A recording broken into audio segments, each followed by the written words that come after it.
Radhe Krishna students, आज हम पढ़ेंगे टाइप्स ऑफ प्रोनाउन। हम आपको प्रोनाउन डेफिनेशन और एग्जाम्पल पहले समझा चुके हैं पिछले वीडियो में। अब हमें पढ़ना है टाइप्स ऑफ प्रोनाउन। तो प्रोनाउन कितने प्रकार की होती है, तो सबसे पहले हम आपको दिखाते हैं कि जो प्रोनाउन है वो डेफिनेशन पहले भी आपको पढ़ा चुके हैं, लेकिन एक बार देखिए, जो शब्द नाउन के बदले में प्रयोग किए जाते हैं उन्हें हम प्रोनाउन कहते हैं। जैसे एग्जाम्पल लिखे हैं, ही, आई मीन्स मैं, बी मीन्स हम, यू मीन्स तुम, ही मीन्स वह, सी मीन्स वह, दे मीन्स बे, दिस मीन्स यह, दैट मीन्स वह, हियर मीन्स यहाँ, देयर मीन्स वहाँ, इटीसी। तो सभी एग्जाम्पल आपको बहुत विस्तार से मैं आपको प्रोनाउन पढ़ाया था जब पढ़ाए थे। अब हमें आज पढ़ना है टाइप्स ऑफ प्रोनाउन, कि प्रोनाउन कितने प्रकार की होती हैं। तो यहां पर देखिए, आप यहां पर लिखा रखा है हमने कि टाइप्स ऑफ प्रोनाउन, सर्वनाम के प्रकार 10 प्रकार की होती है। प्रोनाउन प्रोनाउन कितने प्रकार की होती है? 10 प्रकार की। जो पहला है वो है personal pronoun. Personal pronoun, personal pronoun पुरुषवाचक सर्वनाम या व्यक्तिवाचक सर्वनाम। तो व्यक्तिवाचक सर्वनाम जो होती है वो होती है आई, बी, ही, सी, इट नहीं, सॉरी, हाँ इट भी आएगा। आपके जो फर्स्ट पर्सन, सेकंड पर्सन और थर्ड पर्सन प्रोनाउन होती हैं वो सभी पर्सनल प्रोनाउन के अंतर्गत आती हैं। ही, सी, दे, आई, मी, अस, आवर, माय, योर, हिज, हर, ये सभी आपकी पर्सनल प्रोनाउन के अंतर्गत आ जाती हैं। इसके बाद जो दूसरा है वो आपका रिफ्लेक्सिव प्रोनाउन। रिफ्लेक्सिव प्रोनाउन का मतलब होता है निजवाचक सर्वनाम।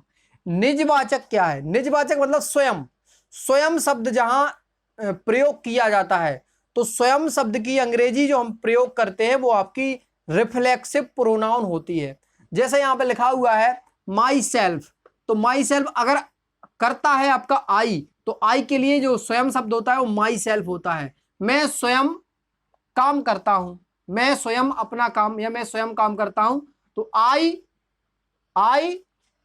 Do the work my self. तो यहां पर जो माई सेल्फ प्रयोग किया वो स्वयं के लिए प्रयोग किया। तो माई सेल्फ है, हिम सेल्फ है, हर सेल्फ है, ये सभी आपके निजवाचक सर्वनाम या रिफ्लेक्सिव प्रोनाउन होते हैं। अभी हम इनको विस्तार से आपको समझाएंगे। इसके बाद है आपका रिलेटिव प्रोनाउन। रिलेटिव प्रोनाउन का मतलब है संबंधवाचक सर्वनाम।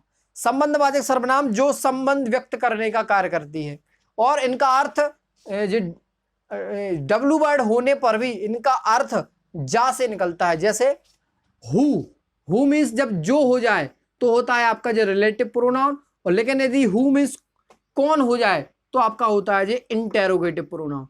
तो यहां पर हु मीन्स जो, यहां पे हु मीन्स जिसे, व्हाट मीन्स जो, वेयर मीन्स जहां, व्हेन मीन्स जब, ऐसे सभी प्रोनाउन आपके रिलेटिव प्रोनाउन कहलाते हैं। इसके बाद आपका है अगला डेमोन्स्ट्रेटिव प्रोनाउन।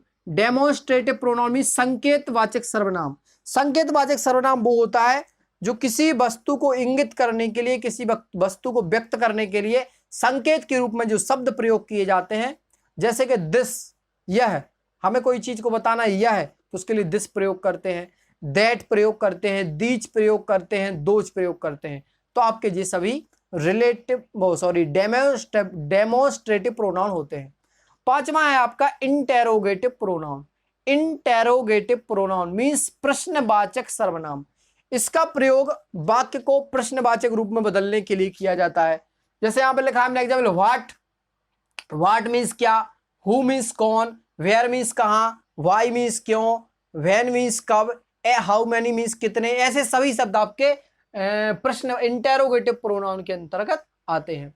इसके बाद आपका जो अगला है प्रोनाउन वो है आपका इम्फेटिक प्रोनाउन। इम्फेटिक प्रोनाउन होता है निश्चयवाचक सर्वनाम। इसका प्रयोग तब किया जाता है जब कर्ता के तुरंत बाद स्वयं का प्रयोग किया जाए। जैसे यहां पर लिखा है ही हिमसेल्फ, वह स्वयं, यू योरसेल्फ, तुम स्वयं। तो ऐसे सभी जगह पर जो प्रयोग होते हैं वो सभी आपके इम्फेटिक प्रोनाउन कहलाते हैं। सातवां है आपका इंडेफिनिट प्रोनाउन। इंडेफिनिटिव प्रोनाउन जो अनिश्चयवाचक सर्वनाम, इंडेफिनिट होता है।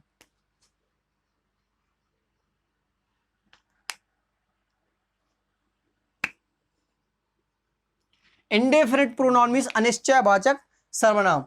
तो अनिश्चयवाचक जैसे वन मीन्स कोई, यहां पर वन मीन्स एक नहीं होता, वन मीन्स कोई होता है। सम मीन्स कुछ, नन मीन्स कोई नहीं, मैनी मीन्स अनेक, एनी मीन्स कोई, तो ऐसे जो मैनी, एनी, मच, मोर, ये सभी आपके इंडेफिनिट प्रोनाउन के अंतर्गत आते हैं, जिनका प्रयोग हम डिटरमाइनर में भी करते हैं।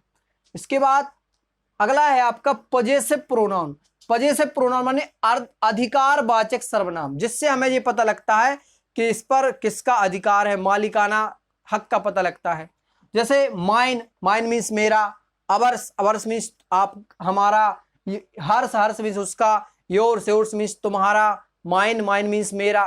तो ये सभी आपके पॉजिटिव प्रोनाउन कहलाते हैं, जो भी हमने केस में भी पढ़े थे।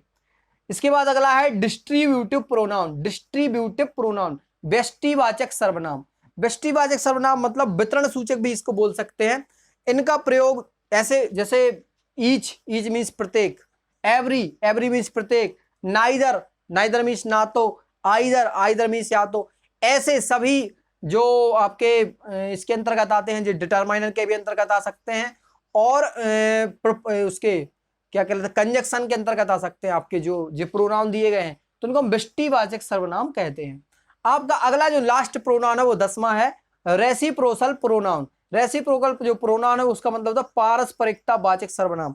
मतलब इसका प्रयोग तब किया जाता है जब दो व्यक्तियों की या दो से अधिक व्यक्तियों के बीच की कोई बात होती है, तो वहां पर रेसिप्रोकल प्रोनाउन का यूज किया जाता है।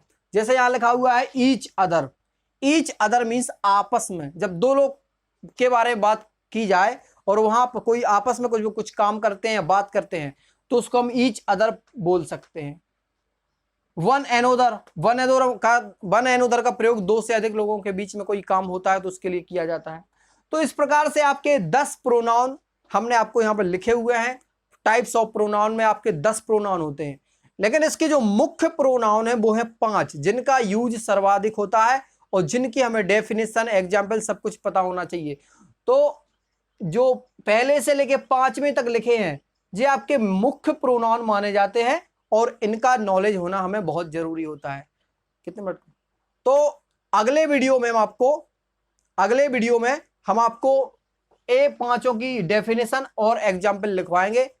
अब इस वीडियो, इसके बाद जो टाइप्स ऑफ प्रोनाउन में हमने 5 जो आपको आगे पढ़ाएंगे 1 से लेके 5 तक, वो आपको अगले वीडियो में उसकी डेफिनेशन, एग्जाम्पल आपको पूरी तरीके से समझाए जाएंगे।